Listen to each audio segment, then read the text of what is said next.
4 benda yang boleh mudahkan kerja korang dekat dapur. First, kita ada fire starter ni. Fire starter ni, kita boleh cucul lah dapur. Tak perlu guna mancis dah. Tolak ke atas switch ni, tekan button bulat ni, dia akan keluarlah api ni. Nampak tak? So, api ni cucul je lah dekat dapur tu. Tak payah dah nak beli mancis. Kalau bateri habis, tak payah nak beli baru. Kat sini, kita boleh charge pakai USB cable je, okay? Dah siap guna tu, switch off balik. And then, yang kedua, kita ada reusable tissue. Reusable tissue ni, nama je tissue. Tapi kalau korang tengok, cara penggunaan dia macam kain. Sebab apa? Sebab kita boleh guna banyak kali tissue ni. Boleh tengok tekstur dia, tarik-tarik, dia tak putus, tak apa. Dah macam kain dah. Korang dah lap kotor-kotor dekat meja korang tu kan, korang basuh balik dan boleh guna lagi. Memang sangat jimat lah. Okay, ibu saya pun cakap setakat ni benda ni lah yang paling terfunction dekat dapur tu.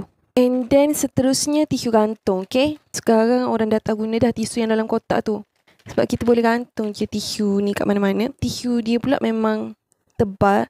And saya suka guna yang package ni. Saya tak tahulah dia punya jenama-jenama apa. Sebab saya tak faham bahasa Cina. Tapi saya dah tag tisu ni dalam video ni. Saya suka sebab dia tebal and sangat sesuai lah kalau kita nak lapik makanan-makanan yang berminyak tu kan. Dah goreng ayam apa semua, letak pinggan, letak tisu ni and then letak ayam atas tu.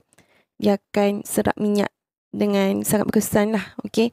Sebab dia tebal. And then lastly kita ada label printer. Label printer ni sesuai untuk kita nak label apa-apa barang lah. Contoh kalau korang nak label garam ke, gula ke, haji ke, tak semestinya barang-barang dekat dapur nak label apa-apa pun boleh. So saya akan tunjuk cara guna dia. Lepas korang dah dapatkan printer ni, korang boleh install apps Nimbuk ni dalam korang punya phone. So korang klik je apps dia. So printer ni korang kena on lah. Tekan lama sikit. Nanti dia akan on. So kita connect printer kita untuk sambungkan apps ni dengan printer kita. Klik connect.